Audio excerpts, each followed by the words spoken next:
దేవుని పరిశుద్ధ నామమునకు స్తోత్రం కలుగునుగాక. ప్రభు అయిన యేసుక్రీస్తు నామంలో యేసయ్య మినిస్ట్రీస్ లో జాయిన్ అయిన, జూమ్ మీటింగ్ లో జాయిన్ అయిన దేవుని బిడ్డలందరికీ హృదయపూర్వక వందనాలు.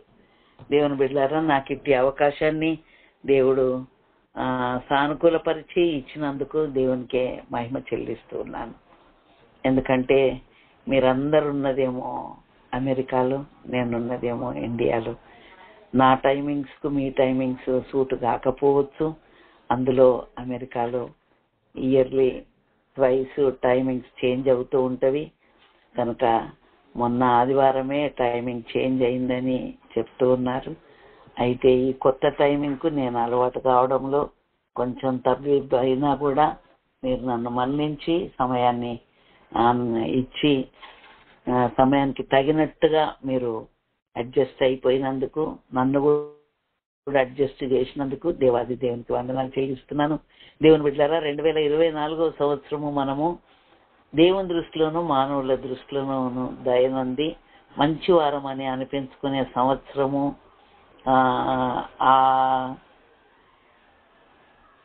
ఆ పేరుతో ఈ ఇయర్ అంతా మనము దేవుని దృష్టిలో మనం ఎలాగున్నాము, మానవ దృష్టిలో ఎలాగున్నాము, ఎలాంటి సాక్ష్యాన్ని కలిగి ఉన్నాము అనే విషయాన్ని ఇప్పటి వరకు ధ్యానిస్తూ వచ్చాం. సరే, గతించిన వారంలో మరియా యోసేపు గురించి మనం ధ్యానించాం. మరియా కన్యక అయితే ఆమె తండ్రి అయిన దేవుని యొక్క కనికరాన్ని, దయను, కృపను పొందుకుంది గనుకనే యేసు ప్రభువుకు తల్లిగా ఉండడానికి దేవుడు అనుగ్రహించాడు, ఆమెను ఏర్పరచుకున్నాడు. యోసేపుకు ప్రదానం చేయబడ్డ తర్వాత వారు ఏకము కాగమునుపు పరిశుద్ధాత్మ ద్వారా కన్యమర్య గర్భములో యేసు ప్రభువు ఉద్భవించాడు. అయితే ఆ విధంగా పిలువబడడానికి, ఆ విధంగా తండ్రి చిత్తం నెరవేరుతున్నప్పుడు మరియా యోసేపులు ఇద్దరు కూడా తమను తాము సమర్పించుకున్నారు. ఎందుకంటే కన్యక గర్భం అంటే ఎవరిని స్వీకరించే విషయం కాదు. ధర్మశాస్త్రం ప్రకారం అయితే రాళ్ళు రువ్వి చంపేయాలి అలాంటి వారిని.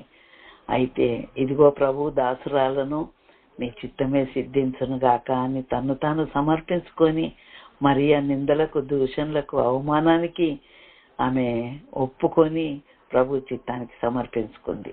అయితే ఆమెను రహస్యంగా విడనాడాలా అని యోసేపు అనుకున్నప్పుడు దూత ప్రత్యక్షమై, యోసేపు, ఓ యోసేపు, నీ భార్య అయిన మరియను చేర్చుకోవడానికి నువ్వేం భయపడకు, ఆమె పరిశుద్ధాత్మ ద్వారా గర్భం ధరించింది. ఇదిగో తన ప్రజలను వారి పాపం నుండి రక్షించడానికి రక్షకుడు కన్యక గర్భంలో ఉదయిస్తాడు, ఆయన పేరే యేసు అని మత్తయి సువార్త 1వ అధ్యాయంలో రాయబడింది. కనుక యేసుకు తల్లిదండ్రులు కావడానికి మరియా, యోసేపు ఇరువురు కూడా తండ్రి చిత్తాని కొరకు వచ్చే కష్టాలను లెక్క చేయకుండా తమ్మును తాము దేవునికి సమర్పించుకున్నారు. ఆ సాక్ష్యం గురించి గత వారం ధ్యానించాం.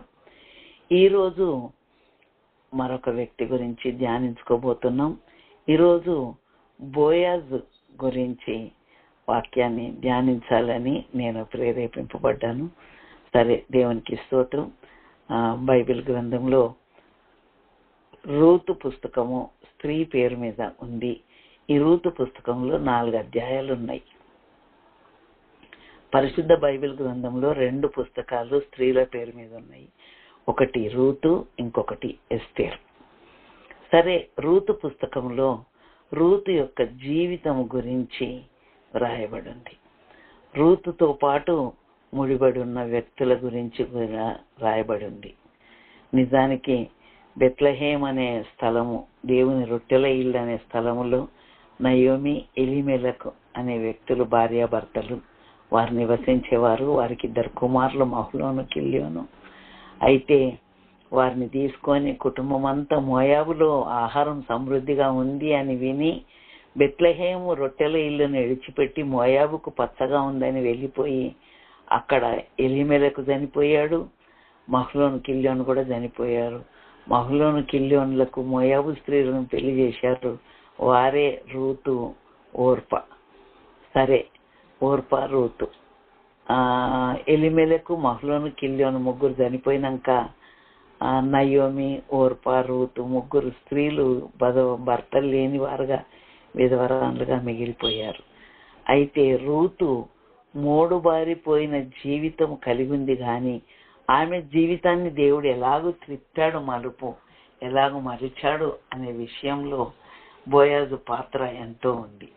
బోయాజు మరి మహ్లోను, రూతు భర్త మహ్లోను చనిపోయిన తర్వాత రూతును పెళ్లి చేసుకోవడం, ఆ విషయము రాయబడి ఉంది. సరే, ఆ విషయము మనకు అర్థం కావడానికి ఒక్కసారి వాక్య భాగంలో ఉన్న పోర్షన్ చదువుకుందామండి. రూతు పుస్తకము 2వ అధ్యాయము.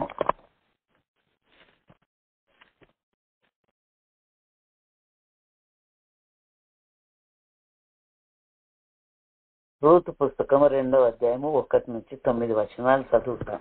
అక్కడ బోయాజు గురించి రాయబడింది. నయోమి పెనిమిటికి బంధువుడు ఒకడు ఉండెను. అతడు చాలా ఆస్తిపరుడు. అతడు ఎలీమెలకు వంశపు వాడై ఉండెను. అతని పేరు బోయాజు.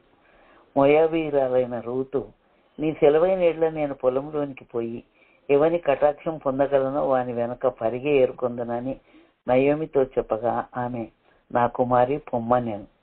కాబట్టి ఆమె వెళ్లి పొలంలోనికి వచ్చి చేను కోయివారి వెనక పొలములో ఏరుకొనెను. ఆ పొలంలో ఆమె పోయిన భాగము ఎలీమెలకు వంశపు వాడైన బోయాజుది. బోయాజు బెత్లెహేము నుండి వచ్చి, యెహోవా మీకు తోడయుండును గాక అని చేను కోయివారితో చెప్పగా, వారు, యెహోవా నిన్ను ఆశీర్వదించును గాక అనిరి. అప్పుడు బోయాజు కోయివారి మీద ఉంచబడిన తన పనివాణిని చూచి, ఈ చిన్నది ఎవరని అడగగా, కోయివారి మీద ఉంచబడిన ఆ పనివాడు, ఈమె మోయాబు దేశం నుండి నయోమితో కూడా తిరిగి వచ్చిన మోయాబీయురాలైన యవనురాలు. ఆమె, నేను కోయివారి వెనుకన పనుల మధ్యను ఏరుకొని కూర్చుకొనుటకు దయచేసి నాకు సెలవిమ్మని అడిగాను. ఆమె వచ్చి ఉదయం మొదలుకొని ఇది వరకు ఏరుకొని చుండెను, కొంతసేపు మాత్రం ఆమె ఇంట కూర్చుండేనని వాడు చెప్పాను. అప్పుడు బోయాజు రూతుతో, నా కుమారి, నా మాట వినుము, వేరొక పొలంలో ఏరుకొనుటకు పోవద్దు, దీనిని విడిచిపోవద్దు. ఇచ్చట నా పనికత్తల యొద్ద నిలకడగా ఉండుము. వారు కోయి చేను కనిపెట్టి వారిని వెంబడించుము. నిన్ను ముట్టకూడదని యవనస్తులకు ఆజ్ఞాపించి ఉన్నాను. నీకు దాహమగినప్పుడు కుండల యొద్దకు పోయి పనివారు చేదిన నీళ్లు త్రాగమని చెప్పాను. బోయాజు గురించి ఈ చదవబడిన వాక్య భాగంలో మనకు కొంత అర్థమైంది. ఇంకా చదివితే కూడా అర్థమైంది, కానీ సమయ భావాన్ని బట్టి నేను ఈ 9 వచనాలతో ముగిస్తున్నా. దేవునికి స్తోత్రం. దేవుని బిడ్డలారా, బోయాజు నయోమి పెనిమిటికి బంధువు. ఈ బోయాజు మిగుల ఆస్తిపరుడు. అతడు ఎలీమెలకు వంశపు వాడు. అంతేకాదు, బోయాజు గురించి ఆయన సాక్ష్యం ఏంటి, ఆయన జీవితం ఏంటి, ఆయన బ్రతికేంటి అనే విషయాలు మనం ధ్యానించుకుంటున్నాం. బోయాజు విషయంకి వస్తే ఆయన తల్లిదండ్రులు ఎవరు అని చూస్తే మత్తయి సువార్త 1వ అధ్యాయంలో ఉంటది. రాహాబు, షెల్మాను, రాహాబు. అది మత్తయి సువార్త 1వ అధ్యాయం 5వ వచనంలో ఉంది.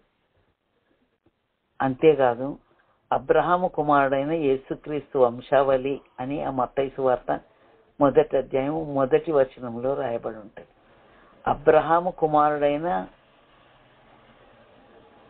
యేసుక్రీస్తు వంశావళి అంటే అబ్రహాము నుండి యేసుక్రీస్తు వరకు 42 తరాల చరిత్ర ఉంది. అందులో యూదా అబ్రహాము ఇస్సాకును కనెను, ఇస్సాకు యాకోబును కనెను, యాకోబు యూదాను అతని అన్నదమ్ములను కనెను. అయితే యాకోబుకు పుట్టిన 4వ కుమారుడే యూదా. ఆ యూదా గోత్రము నుండి మరి ఈ బోయాజు తల్లిదండ్రులు రావడం జరిగింది. సరే, రూతు విషయం చూస్తే ఆమె మోయాబీయురాలు. ఆమె ఒక అనాథనే చెప్పవచ్చు. భర్త లేడు, తల్లిదండ్రులను వదిలిపెట్టేసి వచ్చింది. 10 సంవత్సరాలు భర్తతో కాపురం చేసిన సంతానం లేదు, గొడ్రాలు. ఇలాంటి స్థితిలో ఉన్న రూతుకు దేవుడు ఒక కుటుంబం ఇవ్వడానికి కారణము ఎవరిని వాడుకున్నాడు దేవుడు అంటే బోయాజును వాడుకున్నాడు. దేవుని బిడ్డ, బోయాజు విధవరాలైనటువంటి ఒక రూతును పెళ్లి చేసుకున్నాడు. ఆస్తిపరుడై ఉండి పరిగెరుకోవడానికి వచ్చినటువంటి రూతును పెళ్లి చేసుకున్నాడు. బోయాజు లోపల ఉన్న మంచితనం ఏంటి, బోయాజు ఎలాంటి గుణలక్షణాలను కలిగి ఉన్నాడు, ఆయన సాక్ష్యం ఏంటి అనే విషయం కదా మనం ఇప్పుడు ధ్యానించుకునేది. 2వ అధ్యాయంలో బోయాజు ఆస్తిపరుడు, బోయాజు ఎలిమెలకు వంశపు వాడు, బోయాజు మరి క్రీస్తు వంశావళిలో ఉన్నటువంటి ఒక వంశంలో ఉన్న వ్యక్తి ఆయన. అయితే ఆ బోయాజు ద్వారా వంశాభివృద్ధి ఎలా కలిగింది, బోయాజు ఏ విధంగా సాక్ష్యాన్ని కలిగి ఉన్నాడు అనే విషయాన్ని మనం ఇప్పుడు ధ్యానించుకోబోతున్నాం దేవుని బిడ్డలారా. మరి బోయాజు బెత్లెహేము నుండి వచ్చాడు ఎక్కడికి, తన పొలం దగ్గరికి. పొలం దగ్గరికి వచ్చినప్పుడు పొలంలో పనిచేస్తున్న పనివారిని ఆస్తిపరుడైనటువంటి బోయాజు ఎలాగ పలకరియాలండి? పనివారిని అంటుండి యెహోవా మీకు తోడయుండును గాక, 2వ అధ్యాయం 4వ వచనంలో అంటున్నాడు. ఎవరిని అంటున్నాడు? చేను కోయి వారిని అంటున్నాడు. యెహోవా మీకు తోడయుండును గాక. వాళ్ళు ఏమని ప్రత్యుత్తరం ఇస్తున్నారు? పనివారు యెహోవా నిన్ను ఆశీర్వదించును గాక అనగా, బోయాజు పొలములో పనిచేసేవారు కూడా బోయాజు సేవిస్తున్న దేవుణ్ణి సేవిస్తున్నట్టుగా మనకు అర్థమవుతుంది దేవుని బిడ్డ. అబ్రహాము ఇంటిలో ఐగుప్తిరాలైన హాగరు పనిచేస్తుంది. అబ్రహాం ఇంటిలో పెద్ద దాసుడు ఎలియాజరు ఉన్నాడు. అబ్రహాం ఇంటిలో ఒంటెలు ఉన్నవి, కానీ ఒంటెలకు ప్రార్థన వచ్చు, హాగరుకు ప్రార్థన వచ్చు, హాగరుకు పుట్టిన ఇష్మాయేలుకు ప్రార్థన వచ్చు. అంటే అబ్రహామును బట్టి అందరూ ప్రార్థన నేర్చుకున్నారు, అందరూ దేవుని యందు భయభక్తులు కలిగి ఉండడం నేర్చుకున్నారు. బోయాజు ఆస్తిపరుడైనా అతడు పొలములో పనిచేసే వారి దగ్గరికి పోయి యెహోవా మీకు తోడయుండును గాక అంటున్నాడు. పనివారు అంటున్నారు యెహోవా నిన్ను ఆశీర్వదించును గాక. ఎంత మంచి సంభాషణ అండి, ఎంత మంచి సాక్ష్యము పనివారి దగ్గర. దేవుని బిడ్డ, పనివారంటే చాలా చీప్గా మాట్లాడేస్తాం కదా, కానీ బోయాజు పొలంలో పనివారు కూడా దేవుని నామంలో మట్టు మర్యాద కలిగి ఉన్నారు. బోయాజు కూడా ఆస్తిపరుడు అయినా కూడా ప్రజల విషయంలో నిర్లక్ష్య వైఖరితో మాట్లాడడం లేదు, కానీ ఎంతో మర్యాదపూర్వకంగా దేవుని పేరును బట్టి సంబోధిస్తూ మాట్లాడుతూ ఉన్నాడు. అంతేకాదు, బోయాజు పొలములో పరిగెరుకోవడానికి వచ్చిన రూతుతోటి బోయాజు ఏ విధంగా మాట్లాడుతున్నాడు? 8వ వచనంలో, అప్పుడు బోయాజు రూతుతో, నా కుమారి, నా మాట వినుము, వేరొక పొలములో ఏరుకున్నట్టు పోవద్దు, దీన్ని విడిచిపోవద్దు, ఇచ్చట నా పనికత్తల యొద్ద నిలకడగా ఉండము. వారు కోయి చేను కనిపెట్టి వారిని వెంబడించు. నిన్ను ముట్టకూడదని యవనస్తులకు ఆజ్ఞాపించాను. నీకు దాహం అయితే కుండల దగ్గరికి పోయి, బావి దగ్గరికి పోయి చేరుకొని దాగానట్లే కుండల యుద్ధకు పోయి పనివారు చేదిన నీళ్లు త్రాగు. ఎంత ప్రేమ కలిగిన మాటలు కలిగిన వ్యక్తి అండి బోయాజు. దేవుని బిడ్డ, నీ నోటి మాటను బట్టియే నీవు నీతిమంతుడవని, నీ నోటి మాటను బట్టియే నీవు అపరాధివని తీర్పు నొందుదు అని బైబిల్ చెప్తుంది. జీవమరణములు నాలుక వశము అని రాయబడింది. పెదవుల వలన ఆదాయము కలుగును, నోటి ఫలము చేత కడుపు నిండును అని సామెతల్లో ఉంది. నీ నోటి మాట చక్కగా ఉండాలి. బోయాజు మాట పనివారి దగ్గరైనా, పరిగేరుకునే వ్యక్తి దగ్గరైనా, ఎటువంటి వ్యక్తుల దగ్గరైనా ఎంత ప్రేమ కలిగి మాట్లాడుతుండండి, ఎంత ప్రేమ కలిగి సంభాషణ చేస్తున్నాడు. అంతేకాదు, పరిగేరుకునే రూతుతోటి చెప్తుండు, నా కుమారి, ఈ పొలం విడిచి వేరొక పొలానికి వెళ్ళకు, నిన్ను ముట్టొద్దని నేను యవనస్తులకు ఆజ్ఞాపించినా. ఎంత పద్ధతిగా మాట్లాడుతుందండి, ఎంత మర్యాదగా మాట్లాడుతుందండి. ఈనాడు దేవుని పేరు చెప్పుకొని పిలువబడుతున్న క్రైస్తవులని పిలువబడుతున్న వారికి చాలా మందికి మాట్లాడే విధానం కూడా రాదు అంటే నమ్ముతారా మీరు? మాట్లాడే విధానం నేర్చుకోవాలండి. బోయాజు ఎంత చక్కగా మాట్లాడుతుండు, పనివారితోనైనా పరిగెరుకునే వ్యక్తితోటైనా. ఆయన ఆస్తిపరుడు, రూతు ఏమో పరిగెరుకునే వ్యక్తి. ఆ పరిగెరుకునే వ్యక్తితోటి అంత దయగా అంత ప్రేమగా మాట్లాడాల్సిన విషయం ఏంటి? బోయాజు తత్వం అండి అది. దేవుని బిడ్డ, నీ స్వభావానికి మించి నువ్వేం మాట్లాడలేవు. మన ప్రభు తన స్వభావానికి మించి ఏమీ అనలేడు. ఆయన స్వభావం అనుసరించే మాట్లాడతాడు ఒక్కొక్కరితో. ఆయన ప్రేమగల దేవుడు గనక ఎంత పాపినైనా ప్రేమగానే మాట్లాడతాడు. ఆయన జాలి కలిగిన దేవుడు, ఆయన కనికర సంపన్నుడు, వాత్సల్య పూర్ణుడు మన ప్రభువు గనుక ప్రభువును సేవిస్తున్న వారి లోపల అలాంటి స్వభావమే ఉండాలి. బోయాజు లోపల అలాంటి స్వభావమే ఉంది. సరే, దేవునికి స్తోత్రం. దేవుని బిడ్డ, బోయాజు ఎంత మంచి వ్యక్తి అంటే ప్రేమ కలిగిన వ్యక్తి, ఆదరించే వ్యక్తి, దయగా మాట్లాడే వ్యక్తి. అంతేకాదు రూతుకు పేలాలు ఇచ్చిండంట. పేలాలు ఇస్తే రూత్ ఏం చేసిందో తెలుసా? కొన్ని తిని కొన్ని అత్తకు దాచిపెట్టుకుందట. అబ్బా, తాను ఏం తిన్నా తన అత్త గుర్తొస్తుంది. మా అత్తమ్మ ఏం తినిండొచ్చు, మా అత్తమ్మ వృద్ధాప్యంలో ఉంది కదా, నేను తినేది ఆమెకు కూడా ఇయ్యాలి కదా. అది ఆమె ప్రేమ. దేవుని బిడ్డ, మన లోపల ప్రేమ నిండి ఉండాలండి. దయ, కనికరము, వాత్సల్యము నిండి ఉండాలా. దేవుని బిడ్డ, ఈరోజు నా హృదయం ఎంతో వికలమైపోయింది. ఎందుకంటే నా రెండవ కుమారుడు డ్యూటీకి వెళ్దామని కారు తీస్తుంటే కారు కింద కుక్క చిన్నపిల్లలను పెట్టి ఉంది. అంటే ఈనిందని చెప్తారు కదా. అయితే నిన్న కారు శబ్దము చేసి స్టార్ట్ చేస్తున్నట్టు శబ్దం చేసి హారన్ శబ్దం మోగిస్తే కూడా అదేం కదలట్లేదు. వాడు ఏం చేసిండు, 2 వీలర్ తీసుకొని వెళ్ళిపోయిండు. మమ్మీ అది కదులుతలేదు. ఆ పిల్లలు ఏమో టైర్ కిందకి వస్తున్నాయి. చిన్న పిల్లలు, నా జానతోటి జానడంత ఉండొచ్చు అంతే, అంత చిన్నగా ఉన్నాయి. 6 పిల్లలు పుట్టినాయి ఆ కుక్కకు. అది నోరు లేని మూగజీవి అయినా దాన్ని చూసినప్పుడు నా హృదయం ఎంతో కదిరిపోయింది. అబ్బా, 3 రోజుల నుండి ఆ కారు కింద నుండి బయటికి వెళ్తలేదు. అది పోతే కారు తీద్దామని మేము చూస్తున్నాం. అంటే తన పిల్లలను కాపాడుకోవడానికి తిండి లేకుండా మూగ జీవి అయినా నోరు లేనిదైనా అట్లా పడి ఉంది. ఒకవేళ లేడీస్ ప్రసవ వేదన వస్తుందంటే ఎంత హడావిడి చేసేస్తామండి.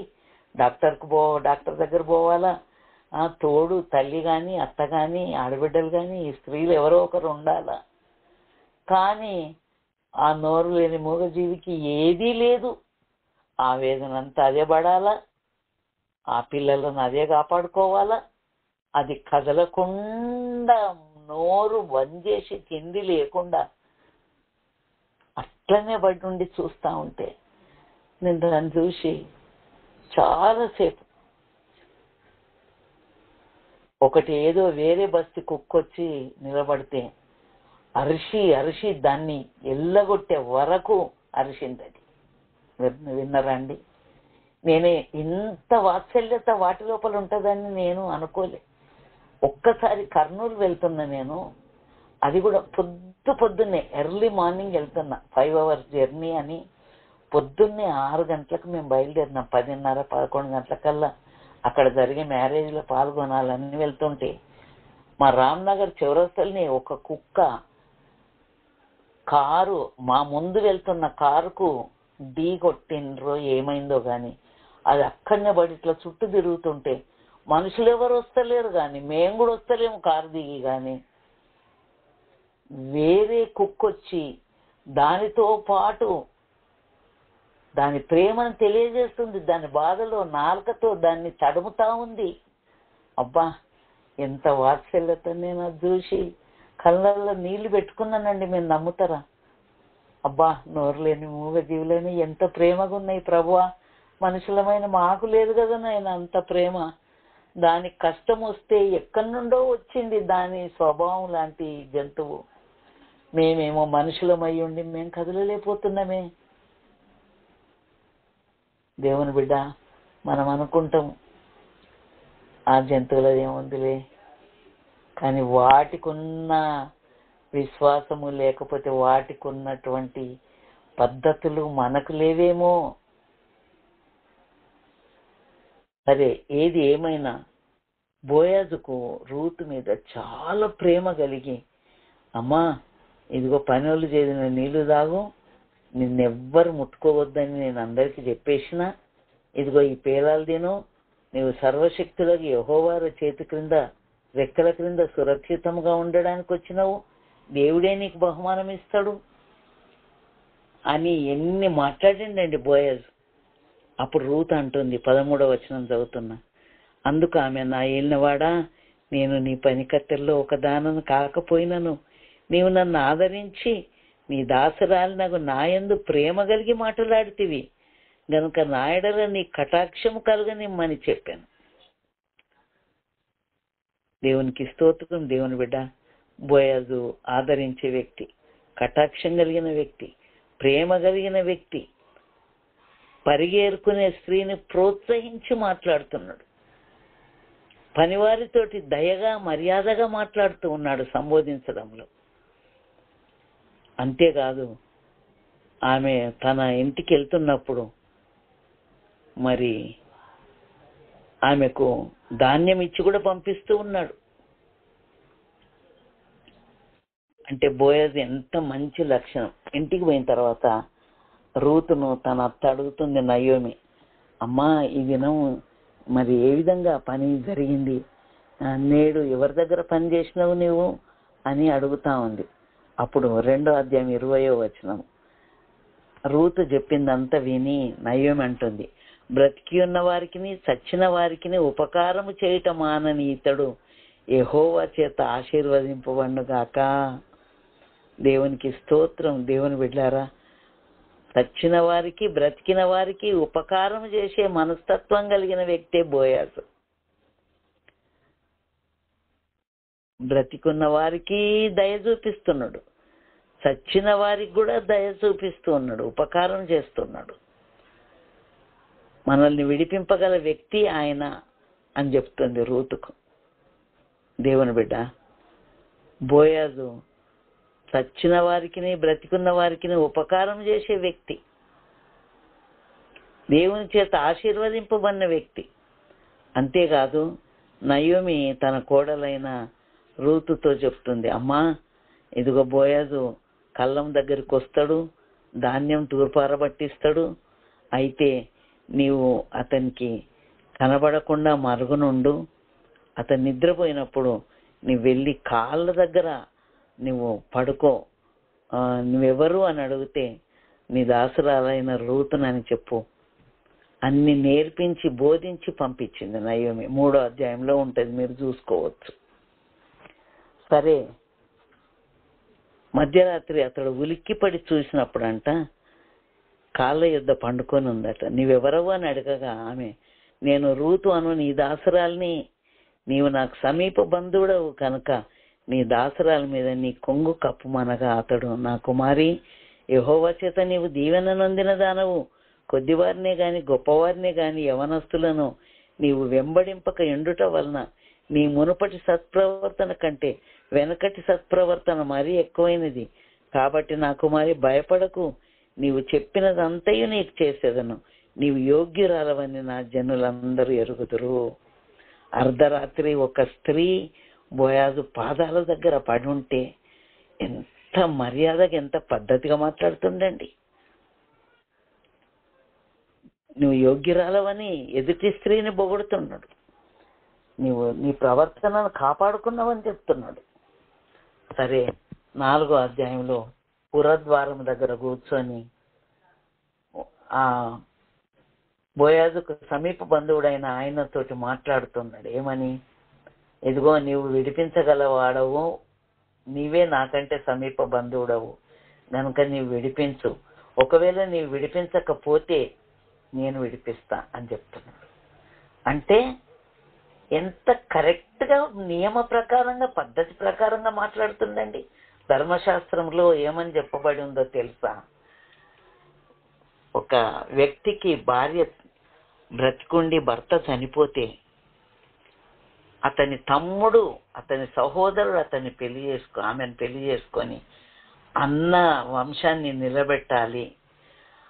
అవన్నీ ధర్మశాస్త్రం ముచ్చట్లు బోయజుకు తెలుసు. అందుకే నీవు నాకంటే సమీప బంధువుడవు, నీవు విడిపిస్తే విడిపించు, లేకపోతే నేను విడిపిస్తా వాళ్ళను అంటున్నాడు.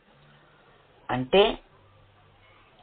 నేను వివాహం చేసుకొని వాళ్ళ కాపురాన్ని నిలబెడతా, వాళ్ళని విడిపిస్తా అని చెప్తున్నాడు. గొప్పోళ్ళకి ఏమని ఉంటుందండి, అబ్బా మా లెవెల్కు సరిపోయే వ్యక్తులు కావాలని ఉంటుంది కదా. బోయాజు రూతు విషయంలో నేను నిన్ను విడిపిస్తామ్మా, నాకంటే సమీప బంధువుడు ఉన్నాడు, ఆయనను అడగాల, ఆయనను అడిగి ఆయన కాదంటే అప్పుడు నేను నిన్ను విడిపిస్తా అంటున్నాడు. అంటే ఇవన్నీ బోయాజు యొక్క మంచి లక్షణాలను తెలియజేస్తున్నాయండి. దేవుని బిడ్డ, బోయాజు వంశము, బోయాజు పేరు క్రీస్తు వంశావళిలో ఉంది తెలుసా అండి. నయస్సోను షల్మాను కనెను, షల్మాను బోయాజు రాహాబు నందు బోయాజును కనెను, బోయాజు రూతు నందు ఓబేదును కనెను. అంటే బోయాజు భార్య రూతు. అంటే బోయాజేమో ఆస్తిపరుడు, రూతేమో పరిగేరుకోవడానికి వచ్చింది. కానీ రూతు ప్రవర్తన బోయాజును ఆకర్షించింది. ఆయన ప్రేమ గల మనస్సు ఈ నిరుపేద అయిన రూతు మీద దయగలిగి నిర్ణయం తీసుకున్నారు. కనుక దేవునికి స్తోత్రం. దేవుని బిడ్డ, ఒక మంచి సత్ప్రవర్తనతో సమాజంలో మంచి పేరు తెచ్చుకోవాలి. బోయాజు ఆయన ఎంతో సత్ప్రవర్తన కలిగి ఉన్నాడు. ఆస్తిపరుడై ఉండి కూడా ఎవరి దగ్గర అమర్యాదగా మాట్లాడలేదు. చచ్చిన వారికి, బ్రతికిన వారికి అందరికీ మేలు చేసే తత్వం ఉంది. ప్రేమ కలిగే తత్వము, ఆదరించే తత్వము, జాలి చూపి, కనికరము చూపి, కటాక్షము చూపి మాట్లాడే తత్వము బోయాజుకుంది. గనుక దేవుని బిడ్డ, ఒక మంచి సాక్ష్యం కలిగి ఉండాలంటే ప్రేమ కలిగిన వారముగా, మన మాటలను చాలా క్రమమైన విధంగా అదుపులో ఉంచుకున్న వారముగా, నిరుపేదలను చూసినప్పుడు జాలి కనికరం కలిగిన వారముగా ఉండాలని, అట్టి గుణలక్షణాలను దేవుడు కూడా మెచ్చుకుంటాడని ఈ బోయాజు జీవితం ద్వారా మనము నేర్చుకున్నాము. దేవునికి స్తోత్రం. దేవుని బిడ్డ, ఆస్తి పెరిగితే దాన్ని భక్షించేవారు ఎక్కువైపోతారు, గర్వం పెరిగిపోద్ది, అతిశయం. ధనవంతుడు దురుసుగా ప్రత్యుత్తరం ఇస్తును అని ఉంది కదండి సామెతలు. దరిద్రుడు బ్రతిమారి మనవి చేసుకున్నాం. బోయాజు ధనవంతుడై ఉండి కూడా, ఆస్తిపరుడై ఉండి కూడా దురుసుగా మాట్లాడడం లేదు. అబ్బా నీ మాట చాలండి, నీ సాక్ష్యం నీకు తెచ్చిపెట్టడానికి, మంచి పేరు తెచ్చిపెట్టడానికి. సుగంధ తైలము కంటే మంచి పేరు మేలు, గొప్ప ఐశ్వర్యం కంటే మంచి పేరు మేలు. సామెతలు 22:1, ప్రసంగి 7:1. ఈ రెండు కూడా మంచి పేరును చూపెడుతుంది. దేవుని బిడ్డ, బోయాజుకి ఇంత మంచి సాక్ష్యం ఎక్కడి నుండి వచ్చిందంటే ఆయన నోటి మాట, ఆయన క్రియలు, ఆయన ప్రేమ గల తత్వము. మనము కూడా ప్రేమ కలిగిన వారముగా ఉండాలని, ఎదుటి వారితో దయగా, పద్ధతిగా, క్రమంగా, మర్యాదగా, జాలిగా మాట్లాడాలని ప్రభు మనకు నేర్పిస్తూ ఉన్నాడు ఈ క్యారెక్టర్ను. కనుక దేవుని బిడ్డలమైన మనము కూడా సత్ప్రవర్తన కలిగిన వారంగా మంచి పేరు తెచ్చుకోవాలంటే మన మాటలే. ఈ రోజుల్లో ఎవరింటికి పోయి ఎవరు చుట్టరికం చేస్తుండ్రండి? ఎవరింటికి సొంత అన్నదమ్ములు అక్క చెల్లెళ్ళు అయితే కూడా అబ్బో అసలు ఉండలేరు, అంత బిజీ ఉంది. అలాంటప్పుడు మరి కనీసం మాటైనా మాట్లాడుకోవాలి కదా. ఆ మాట కూడా లేకుండా ఉన్న వాళ్ళు ఎంతమంది ఉన్నారండి. దేవుని బిడ్డ, నీవు దేవుని బిడ్డవైతే నీ నోటి మాటను బట్టి నువ్వు మంచి ప్రవర్తన, మంచి సాక్ష్యాన్ని సంపాదించుకోగలవు, సమాజంలో పేరు సంపాదించుకోగలవు. అటు కృప దేవుడు మనందరికీ దయచేయను గాక. వాగ్దాన వాక్యం ఒకటి చదువుతానండి. కీర్తనలు 18:25. దయగల వారి ఎడల నీవు దయ చూపించదు, యథార్థవంతుల ఎడల యథార్థవంతుడవుగా ఉండవు. దేవుని బిడ్డ, నీవు దయగలిగి ఉంటే దేవుడు నీ ఎడల దయగలిగి ఉంటాడు. నువ్వు యథార్థంగా ఉంటే నీ ఎడల దేవుడు యథార్థంగా ఉంటాడు. నువ్వు సద్భావం కలిగి ఉంటే దేవుడు కూడా సద్భావం చూపిస్తాడు. నీవే మూర్ఖంగా కఠినంగా ఉంటే మాత్రము దేవుడు నీకు వ్యతిరేకంగా వికటంగా ఉంటాడు. అది గుర్తుపెట్టుకొని సత్ప్రవర్తన కలిగిన వారంగా జీవించడానికి దేవుడు తన కృపమెండగా మనందరికీ దయచేయునుగాక. ఆమేన్. ప్రార్థన చేసుకుందాం. ప్రభువా పరిశుద్ధుడా, నీ పాదాలకు వందనాలు. బోయాజు సాక్ష్య జీవితాన్ని ఈరోజు ధ్యానించుకున్నాము నాయన. మిగుల ఆస్తిపరుడు అయినా కూడా పని వారితోనూ పరిగెరుకునే వారితోనూ ఎంత నమ్రతగా, ఎంత వినయముగా, ఎంత క్రమంగా, ఎంత పద్ధతిగా మాట్లాడుతుంది ఆయన.